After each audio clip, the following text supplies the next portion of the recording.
Students, so we'll discuss here the last year question paper of August September 2020, question 6.c.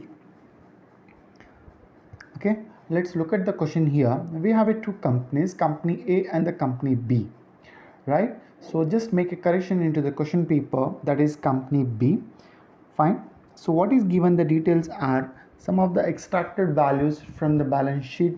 The details are being given with respect to assets and liabilities of both the company A and the company B. So company A is acquiring company here and the company B is a target company. Fine. The followed by what is that it is being given is the market price is also being given. So here we need to determine the exchange ratio. So we need to determine the exchange ratio on the three basic rules. One is based on the net asset value, one is the EPS, and one is the market price, and we need to determine which is the better one. Fine. So let's proceed to calculating the net asset value. To calculate the net asset value, the exchange ratio based on the net asset value, the formula is the exchange ratio on NAV equals to net asset value of the target company divided by net asset value of the acquiring company. Fine, but here we need to calculate first the net asset value. To calculate the net asset value, let's proceed calculate separately for company A and the company B, right? So to know the net asset value of the company A, what is that we need to take here is a net worth of the assets, right? Or the net assets. Net assets is the assets minus the liabilities, right? So what are the given things in the question A is the fixed assets and the current assets, right? The fixed asset is being given as 140 lakhs plus so current asset is given as 45 lakhs. 140 plus 45, that is 185 lakhs is the total assets of the company A. When you subtract the liabilities, there are the two liabilities which are being reflected into the table. One is a preferential share capital which is having 27 lakhs, followed by the debt component, that is a debenture of 20 lakhs, right? When you minus this from the total assets, right, so you will get the net assets as 138 lakhs rupees as a net assets for the company A, right? So once we get the net asset, then we need to calculate net asset value. Okay, so to calculate the net asset value, what is that? The formula that we know is net asset divided by total number of equity shares. To calculate the total number of equity shares, how do we calculate is the total share capital divided by the face value of the each share. The share capital of the company A is being given as 100 lakhs, while the face value is rupees 10. 100 lakhs divided by rupees 10, the total number of outstanding shares of the company A comes out to be 10 lakhs, right? By taking 138 lakhs, that is the net asset, divided by 10 lakhs, the number of shares, so the net asset per share or NAV of the company A would be 13.8 lakhs. So this is the NAV for the company A, that is acquiring firm. The similar procedure we do here to calculate the NAV of the company B. So we take which is given in the table, that is the fixed assets as 25 lakhs, current assets as 13 lakhs. So total assets comes out to be 38 lakhs, right, minus the debt component, right, the liability component, where the preferential share capital of the company B there is 0 there. Then we have a debenture of 6 lakhs, right? 38 lakhs of the asset minus the liability of 6 lakhs, what we get is a net assets as 32 lakhs. Now let's calculate the net asset per share or NAV. To calculate that, we need to know net asset divided by number of equity shares.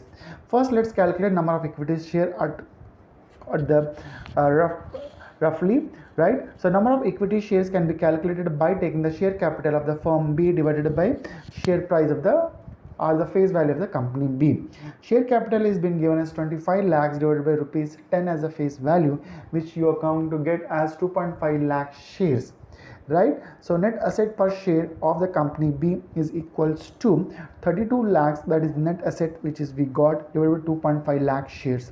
So the net asset value for the company B comes out to be 12.8, right? 12.8 lakhs is the net asset value for the company B. Now we got the net asset value for the company A and the company B. Let's substitute the values. We will get the exchange ratio based on the net asset value.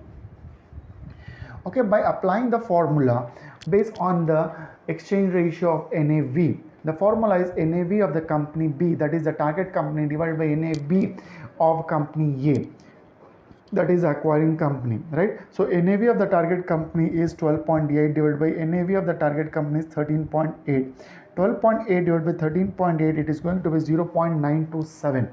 That is, for every one share of the target company, acquiring company A will be paying 0.927 shares of the acquiring company for the one share of a target company. This is the exchange ratio based on the net asset value. That is the first sub-question solution. Now let's go to the solution of the sub-question B, where we are supposed to calculate the exchange ratio based on the EPS, earning per share.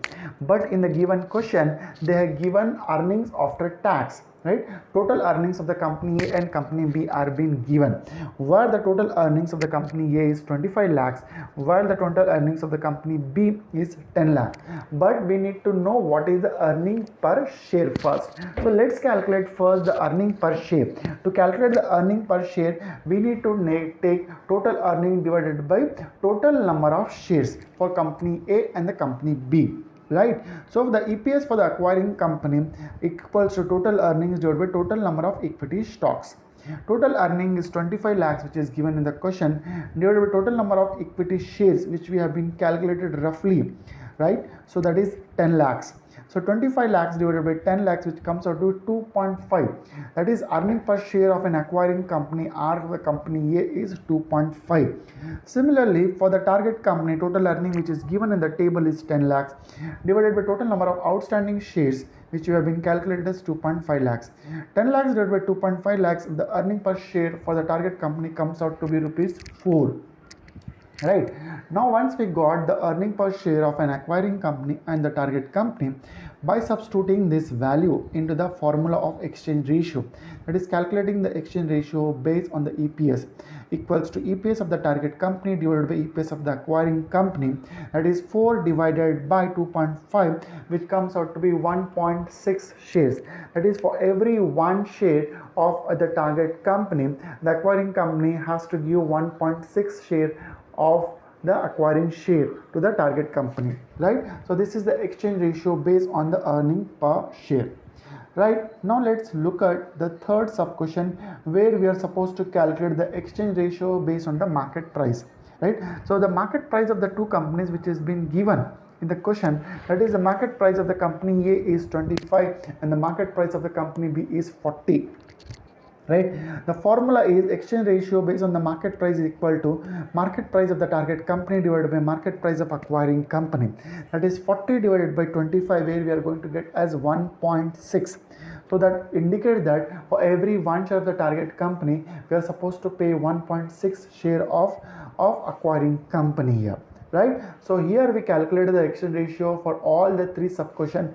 One is the net asset value, second sub question based on the EPS, and the third sub question based on the current market price. Now let's look for a decision making, right? Which is the better one, right? That was, it is asking for the point from the point of acquiring company, which is better one, right? For the from the point of net asset value, for every one share of a target company, acquiring company can pay 0.927 shares. That is one thing. Based on the EPA, that is 1.6. Based on the market price, it is 1.6. Looking all these three, as we can come to know that the cost or the benefit for acquiring company is NAV, right? For every one share, they are supposed to pay only 0.927 shares to the target company for every one share, right? So hence it is more beneficial if the acquiring company accept or implement net asset value as the exchange ratio for acquiring the target company. Fine, with this we will stop the discussion. This is the solution for the question 6C. Okay, thank you.